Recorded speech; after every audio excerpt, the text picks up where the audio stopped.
Hi all! Everything in my video is pulled from the public domain, and I am using them under the Fair Use, Fair Dealings guidelines. Everything I say is my own opinion. You should look into this information for yourselves, but I'm pretty sure I'm right. Morning, everybody. All right, as usual, we have several family members we're covering. We've got Andrew, we've got Charles, we've got Anne, we've got Harry, and another Duke. So we just have a lot to cover once again. So let's just jump in with both feet and get there, shall we? Let's go.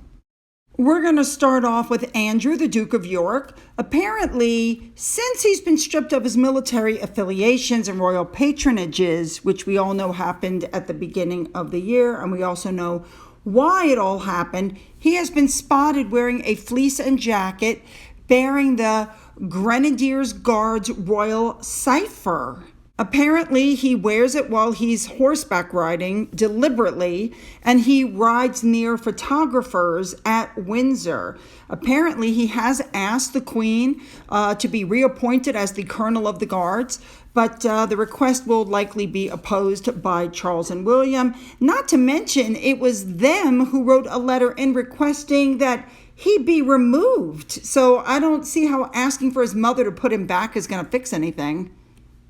I mean, apparently he didn't serve in the Grenadier Guards. It was a ceremonial position. So he has no right to continue to wear it, but no one can officially tell him to stop wearing it. So he's doing it because he knows he can get away with it. And there's some talk that the Duchess of Cambridge could replace Andrew in that role, which would make her the first appointed female colonel in the Grenadier Guards history. That would be really cool. All right, next up, Charles is still in Wales, and he went to see the above person, and he gifted Charles an oak sapling as a gift to the Queen to mark her Platinum Jubilee.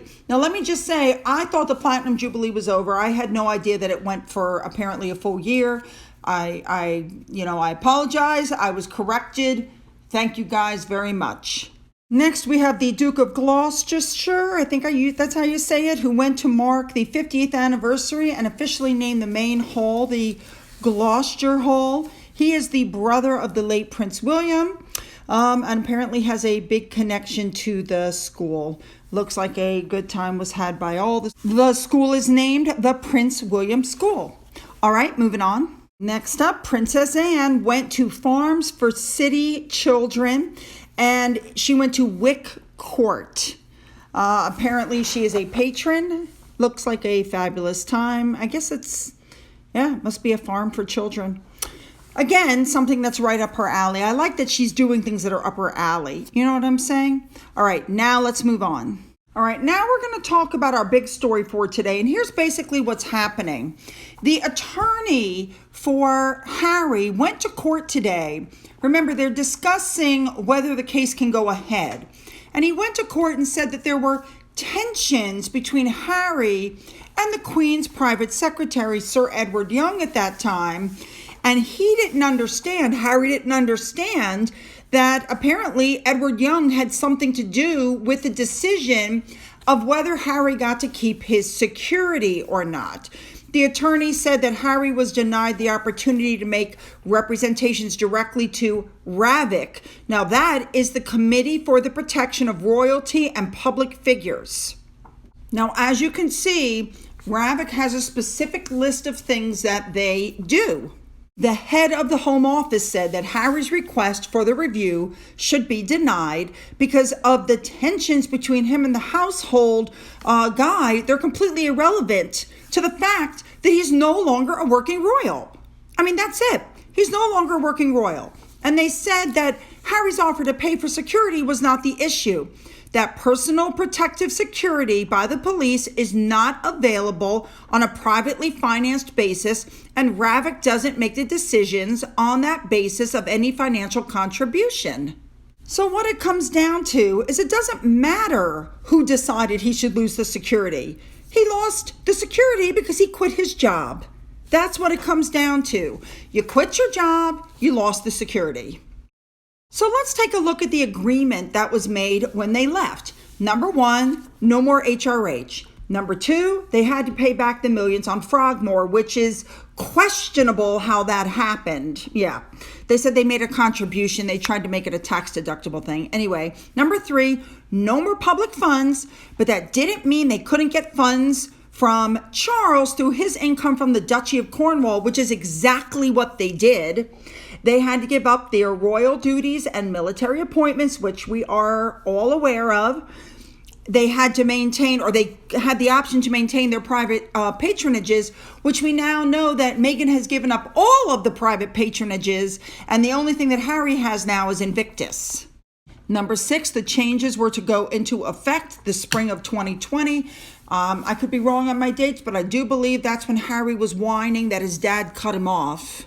All right, the next one was where the Queen praised them and wished them the best, which, okay, I'm not sure how that fits into the agreement.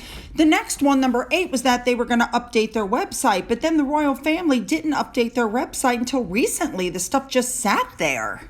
Number 9, what about security? And it says, Buckingham Palace does not comment on the details of security arrangements. There are well-established independent processes to determine the need for publicly funded security. Basically, Harry was told when you go, you will lose your UK protection, and he was okay with that. Yeah, Harry was okay with it until he had to start paying for it.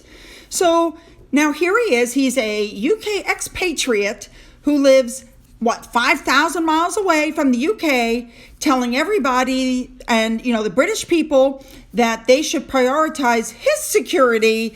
I mean, do they really expect the UK public to pay for their security while they're living in California? And Harry's already said that that's his home now.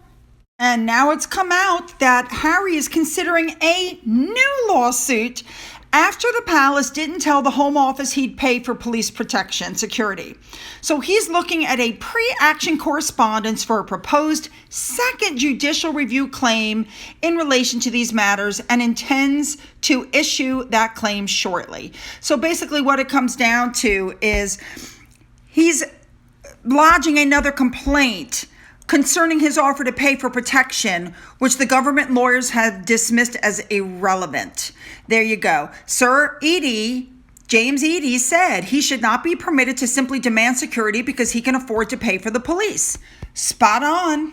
So let's do a quick recap. Harry's lawyers are arguing that the offer to pay has not been taken into account, claiming the government should have agreed to squash and retake its decision. That the offer was made to the palace in January and April of 2020, but was not conveyed to Ravik. I think that's how you say it. So he's saying that since the offer wasn't conveyed to them, he wasn't given a fair chance. So I hope you guys are following all of this, but his attorney is saying that Harry wasn't given the opportunity to make an informed representation.